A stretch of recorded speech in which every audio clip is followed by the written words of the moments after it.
still trying to remain hopeful. While my heart started to beat frantically and I started to question all of my life choices. Hey guys, long time no see. Thanks for being here with me, and thank you to the people who subscribed since my last video. I intended to make a lot more between then and now, but life has carried me away and then thrown me right back to where I began. And I'm still recovering. So, moving to Korea, as you can tell by the fact that I am right back where I began, it was an epic disaster. So, join me on my journey through South Korea, and I would love if you would subscribe. I am going to try and make more videos. I have a lot of gear review content I want to do. I'm going to start trying to do some van life content, and I would love for you to be here with me. So I pretty much have everything packed up that I need. This suitcase here is about 47 pounds. That's 49 and a half. Then we got my carry-on backpack and my personal bag. I still need to put some items in it that I'm currently still using. I have my last 3 days in the van, and then I'm gone. I can't believe that I have literally been organizing, cleaning, trying to prepare to leave for the last like 3 months, and it still feels like I'm down to the wire.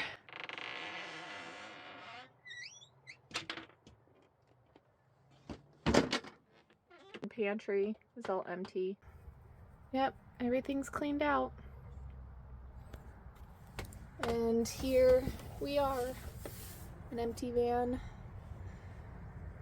One more full day here, and I leave on Saturday for a new life.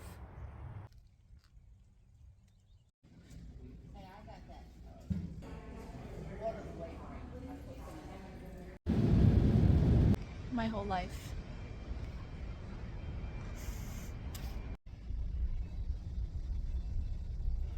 Made it to my hotel for the night, so that's good. The flight took a little bit longer than it was supposed to, and it was delayed, but that's okay because I have a 20-hour layover. The problem is that because my layover is so long, I had to get my bags and I'll have to recheck them. So I have too much stuff. But yeah, unfortunately I'll have to recheck my bags in the morning.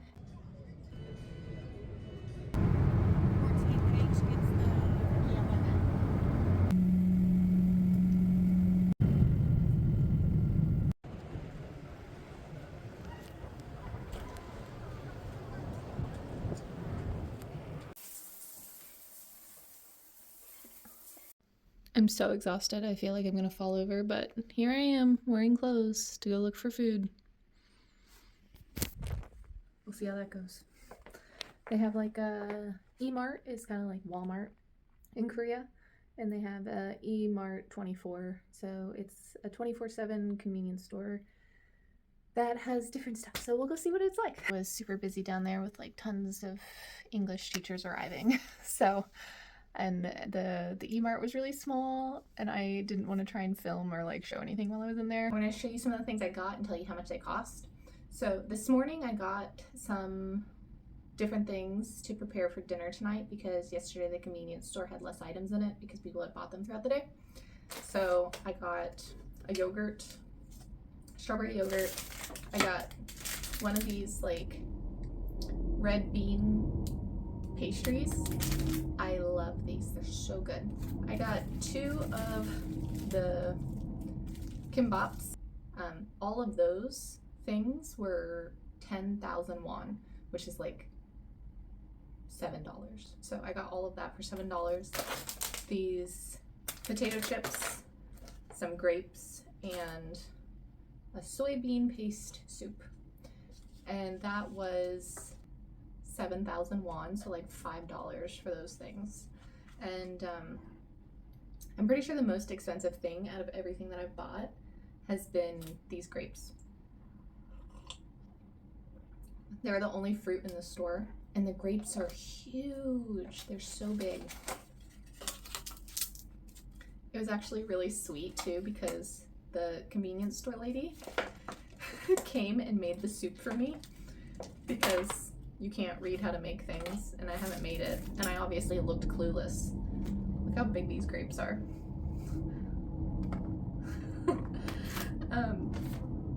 But she made the soup for me, so that was nice.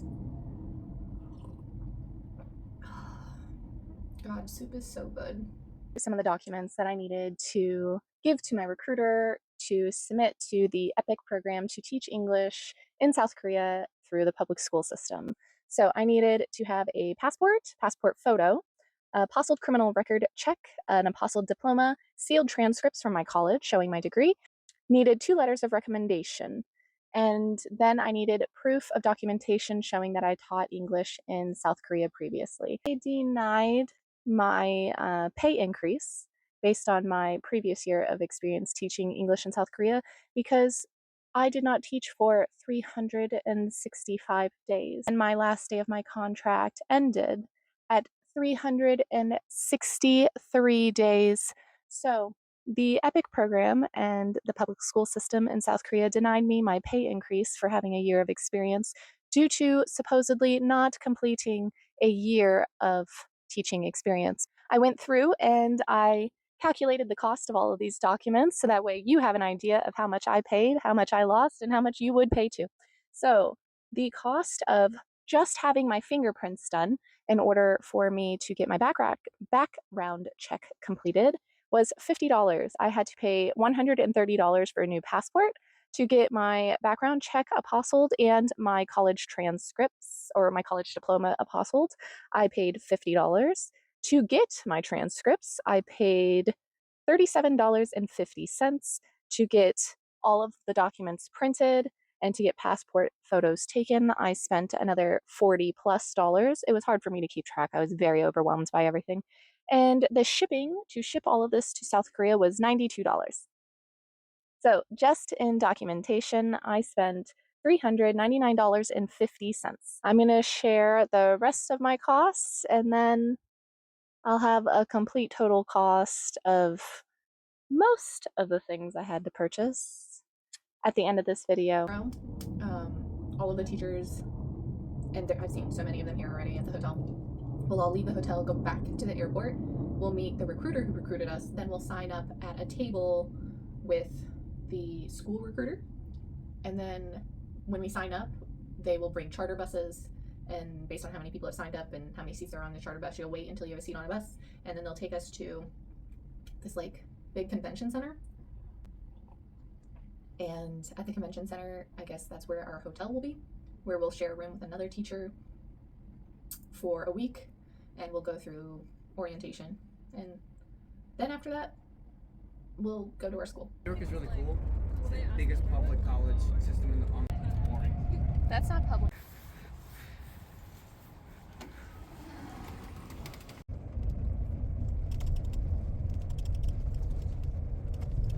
Wow.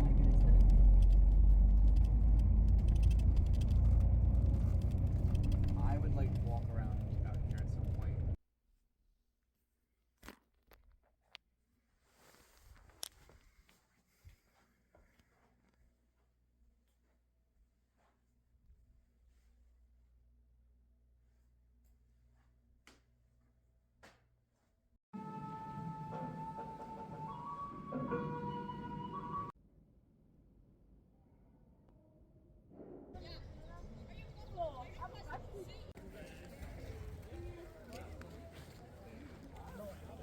Oh look, friends again. Go back. You see some like the coolest job, you hear some of the coolest life stories. Yeah. But then again,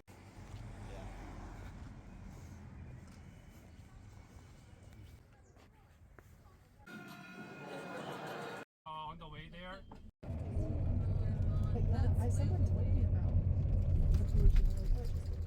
My co-teacher, it was going to be, or it was, her first year of teaching English and having a co-teacher who was from another country. She brought me to the school. It was a smaller school. What she told me was that the previous English teacher who was at this school was the one who found my apartment. Before I show you my apartment, let me talk to you a little bit about how apartments work in South Korea. The higher you put as a deposit for your apartment, the cheaper your rent is. Maybe I can write a little thing right here for you guys. Anyways, so she brought me to my apartment. There was nowhere for me to put my clothes. There was nowhere for me to put my suitcases. There was no closet. The bed was not even a mattress. It was a box spring covered in plastic. There was no room underneath the bed because the bed was too low. Their solution for a closet, which was required per my contract, was some pink tubing on the wall. The desk, there was a desk, which is required per my contract, was so large and compared to this very small apartment that it took up almost all the empty space in this apartment. Cold. It was February. Daegu is one of the warmer cities in Korea, but still cold.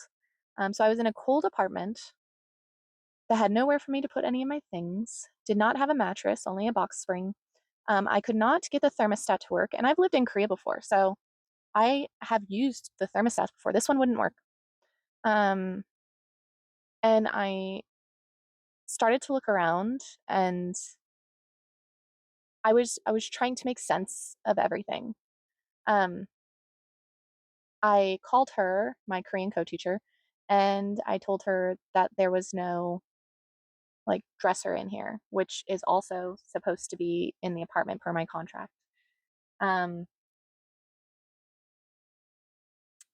So the nice landlady, which she owned the building, she probably lived in the building, she brought me up, her and her husband, a dresser. And as I watched them carry this dresser up the stairs, it was like I was a deer in headlights. I was questioning my entire existence while completely disassociating from it. We put the dresser in, and I said thank you to them because what else am I supposed to say, right? I sat on the bed and I cried. Because after traveling such a far distance, spending so much money, planning this for months and months, I started planning to move to South Korea and started the long process of getting all of my documentation in September of 2024. I arrived in Korea in February of 2024. So that's September, October, November, December, January, February. That's 6 months of planning that I've gone through at this point. Then the multiple days of traveling, a 14-hour flight, just the final flight to South Korea, the multiple hotels, the transportation, going through 2 weeks of orientation to arrive here. Reached my breaking point because I had previously lived in South Korea and I had 3 different apartments in Korea because they kept moving me for one reason or another. And the mold in my second apartment in Korea caused me to get so sick that I could not function. When I found the apartment online, it was being listed for 380,000 won, so $380, $120 less than my contract required.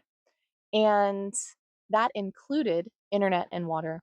So maybe this apartment, my last apartment when I lived there last time, the internet was for $40, and the water was 20. So maybe this apartment was actually like $320 a month, 320,000 won a month, which is $180 less than the $500 amount that was required per my contract. Now, I found out later that from my Korean co-teacher that this was the only apartment that they could find in the area that did not require a deposit. So my school refused to pay a deposit for my apartment, which was one of the reasons why I ended up in this apartment that was not meeting standards. I have lived in 3 separate apartments in South Korea.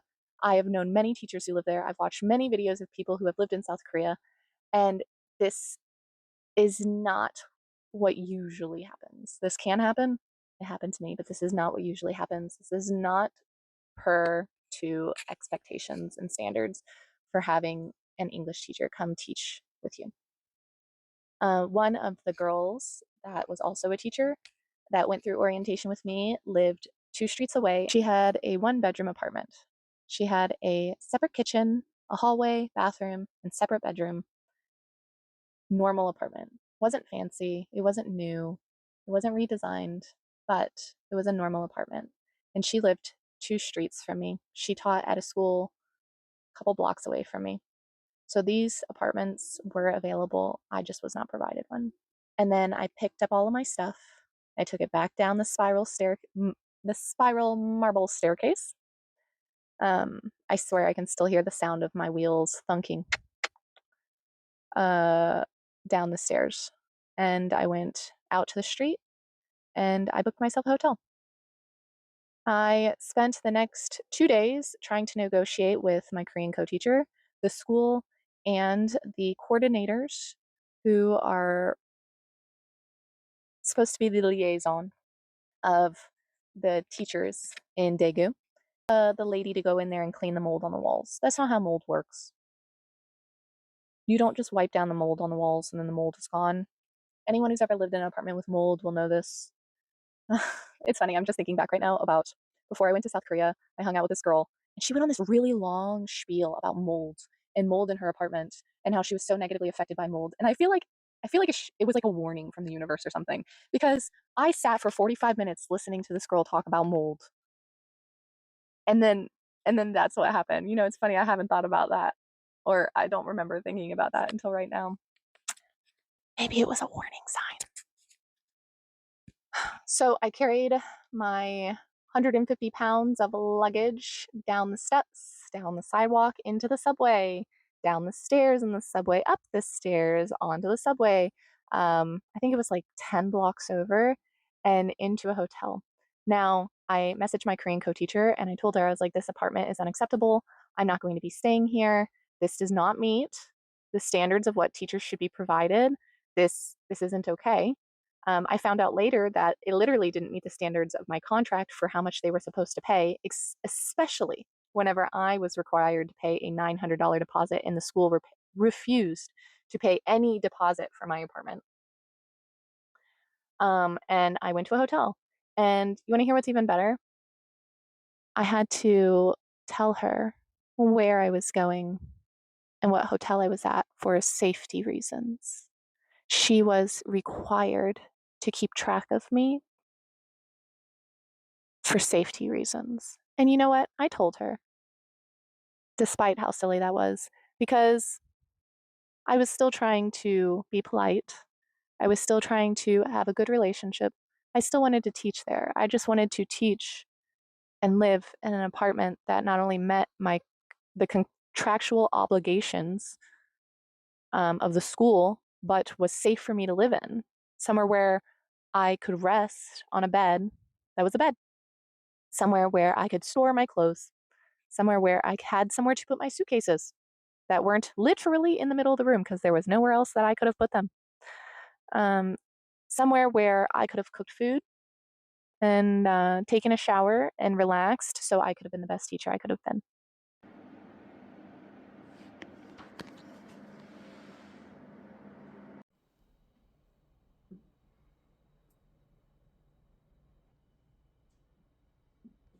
I sat in my classroom for like 1.5 days. I took the walk to school, went in there, started to do my best to plan and make a PowerPoint to introduce myself as your new English teacher, Kathleen teacher. And I cried. I cried a lot. I cried looking around the classroom thinking about all of the cute little kids that I'd be missing out on. And all of the time and money wasted to try and go there. Here I am, pretending to live my life in Korea, or actually living my life in Korea for the next 3 days. You know, I have a bunch of money that I need to spend.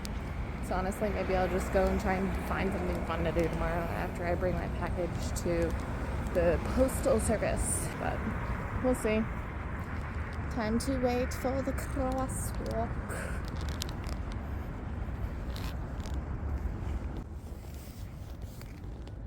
잠시만 기다려 주십시오. 성서경찰서 교차로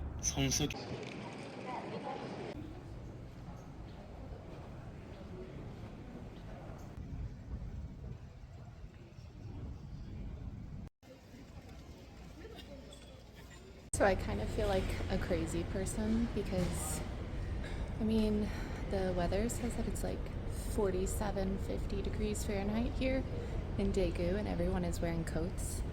And I am wearing like this lace top, and I am sweating. I'm so hot. I mean, the vest is also like wool and cashmere, so that's warm.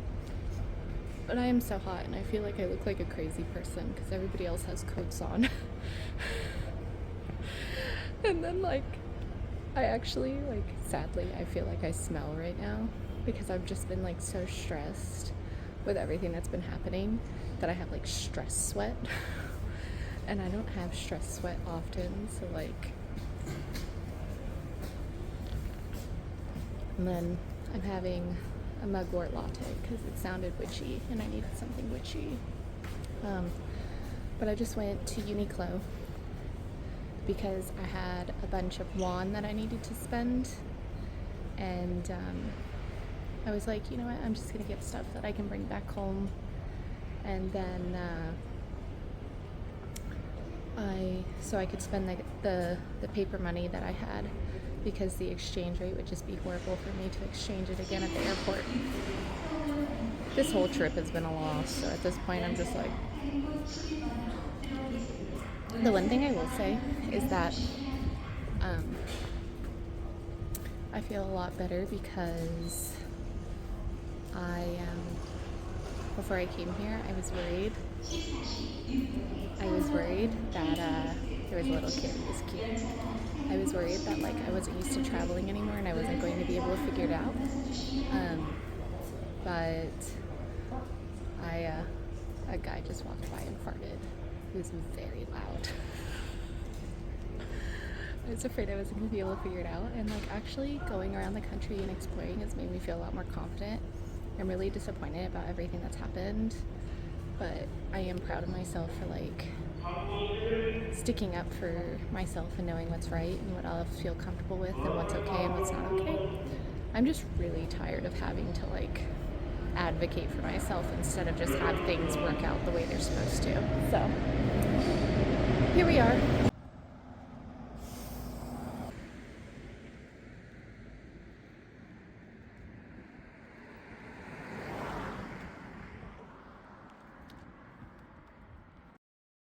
So let me take a moment to talk about today's sponsor. Just kidding, I have 92 subscribers. I am not sponsored, but I am going to sponsor this video myself by talking about my book, Flowers Among Landmines. During this break from YouTube, I got to fulfill one of my dreams, which was publishing a book. It's filled with stories and poems from life and travels. If you want a little bit of tea about me, and you want to add something interesting to your bookshelf, I'd love if you'd check it out. The link is going to be in the bio. And if you'd like a personalized copy that it's going to be signed by me, sent to you personally, also check out the link in the bio so that way you can get one directly from me. Thank you for this time. I hope you'll check it out. Don't forget to subscribe and like, please. Please. All right, thank you. Bye.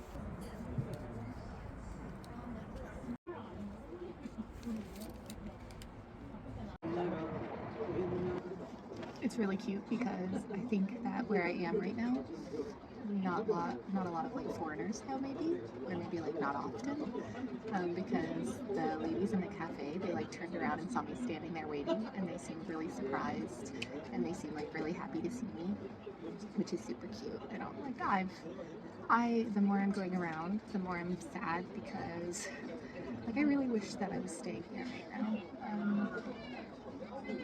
Like all of the Koreans, like, I don't know, I appreciate Korea so much more now than the last time I was here, because I've just like grown as a person and I'm a different person. And I mean, I've only been here for a day or two. I'm sure there in the future would be like cons, or like I'd have bad interactions, but like everyone I've met has been just so lovely and so sweet and so helpful. And I'm really sad that the one thing that I'm not in control of, my housing, is preventing me from staying here.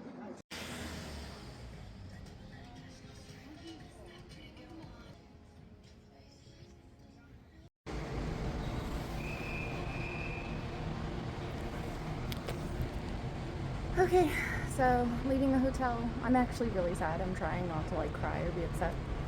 Leaving the hotel, I have to walk like 2 blocks with my suitcases, which is hard because I sent a bunch of stuff back to America, but I still have like way too much stuff. But like I sent it by boat, so like if the package get lost, like I won't get any of that stuff back.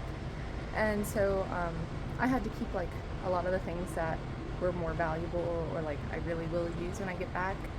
But yeah, I have 2 blocks to walk, and then I'll catch a bus. Yesterday the bus had like this little carrier in it to put luggage, so hopefully it'll have that again. The bus will take me directly to the train station, so that's good. And then I'll take a train to Seoul. And then after taking the train to Seoul, I will take the airport train to the airport. And this should be like a 3.5, 4-hour journey. My train is not until like 1:45. But I want to get there early, not only because I don't have anything to do here, but also just to like make sure that I get there and that nothing happens. So I want to get there early, and then once I get there, I'll like have breakfast and have a matcha latte because I'm just sucking down matcha lattes while I'm here to seize it. But yeah, I'm really sad this morning. I woke up and I was really disappointed. Like I could handle living in a place that is not okay for like a month. Like I could handle living on the floor of someone's house for a month. But like living somewhere and doing something for an entire year is a really long time. Like if you lived for 70 years, that's 1/70th of your life. Like it's a long time to be spending in a place or doing something that is not good for you. So here we go.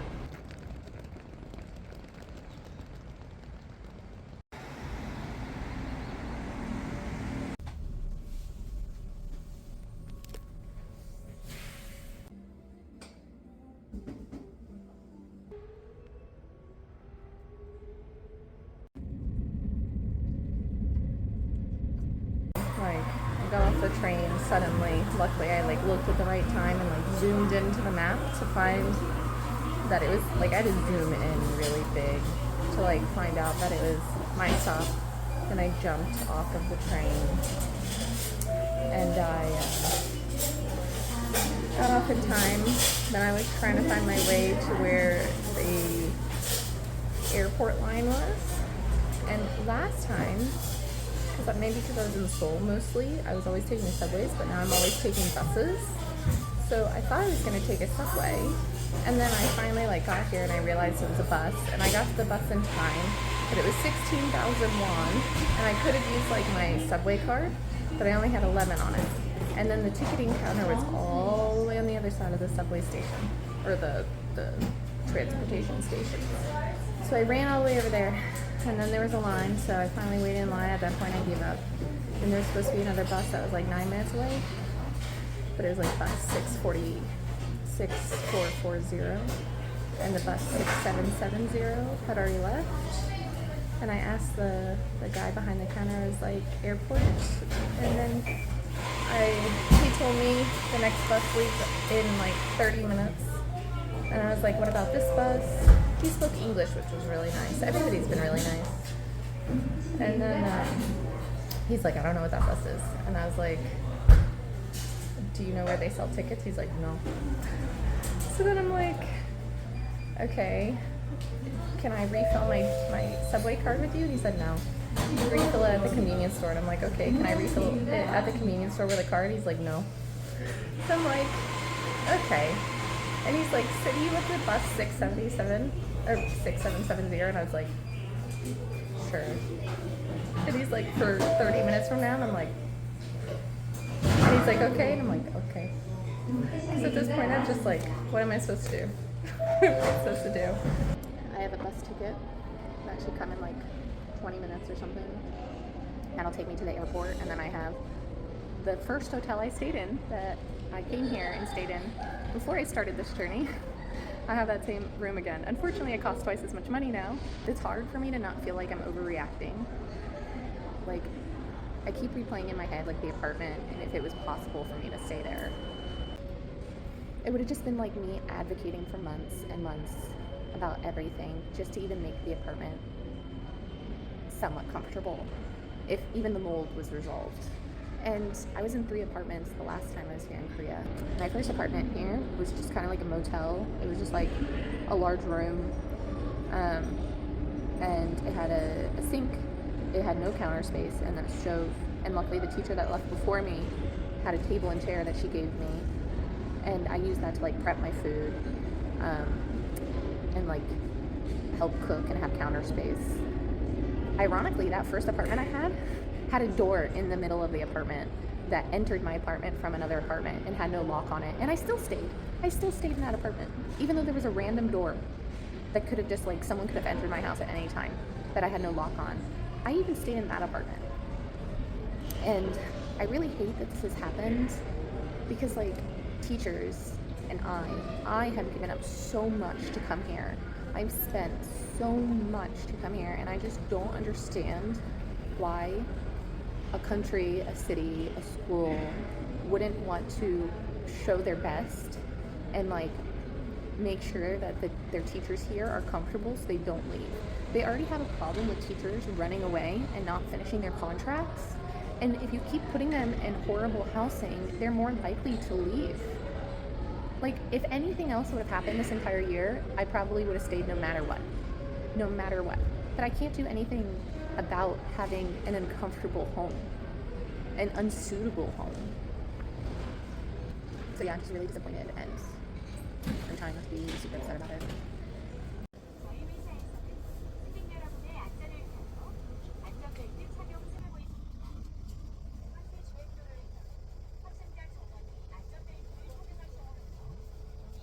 So I finally made it to the hotel. We're even back to the same view that we had before. I am so mentally tired, like, I honestly can barely handle it. I'm just done. I'm so done. I'm so sad. I'm so upset.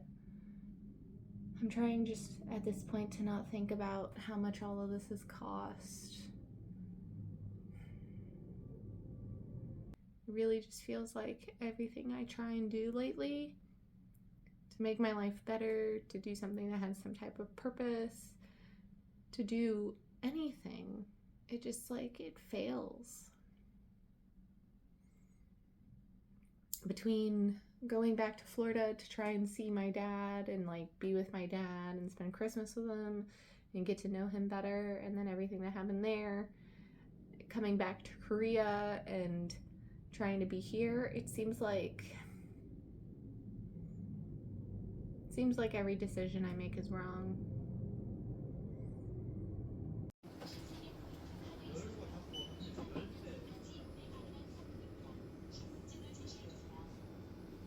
Can't ever imagine you not finding your person. Whether that person be or not, you're not gonna end up alone. So we are all packed up and ready to go. Luckily at the last moment, I remembered that I should check the bus schedule. And luckily I didn't miss it. I got this suitcase down to like its proper size. Both of them are 50 pounds, like a little bit under 50 pounds. And then we have the backpacks. And we're going to head to the airport again. Anyways, it's been fun, Korea. But I guess we weren't meant to stay here.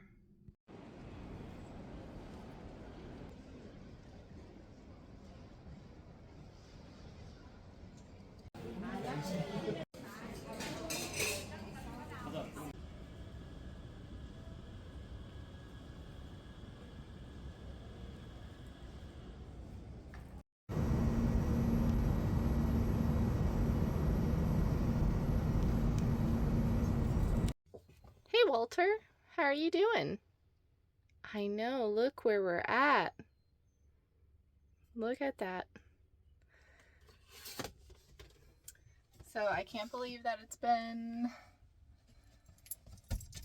2 weeks. Spent months emptying out this van, and now here we are again. And it was really hard to come back. I think it's one of the biggest failures I've ever had. Not that I could have done anything really different besides staying there and allowing myself to be sick and unhappy in an apartment that was not suitable for a year. But it was really disappointing to come back to America. And I try and be grateful for still having my van. I hadn't been able to sell it. And I love my van. So I got to come back to a place that I love. And I got to come back to see Walter again.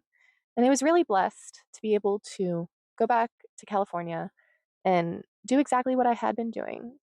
But to make such a long journey, to spend so much money and time trying to do something, and to end up back in the same spot was really hard. And it was also really hard because I didn't get any empathy for the experience.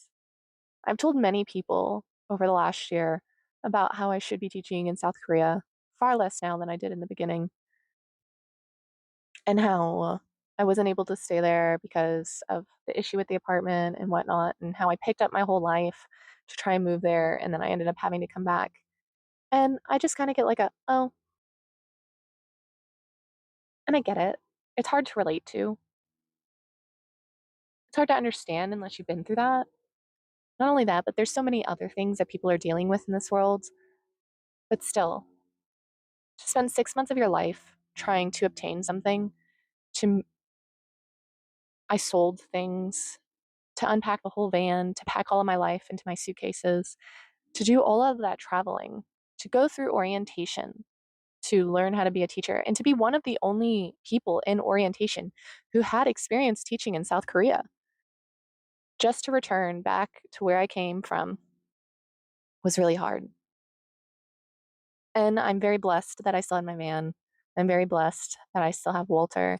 I'm very blessed that I was able to contact my markets and tell them that I was returning and ask them if I could return to the market. So once I arrived in California, I was able to start working again. But I still haven't recovered. Financially, this was a devastation.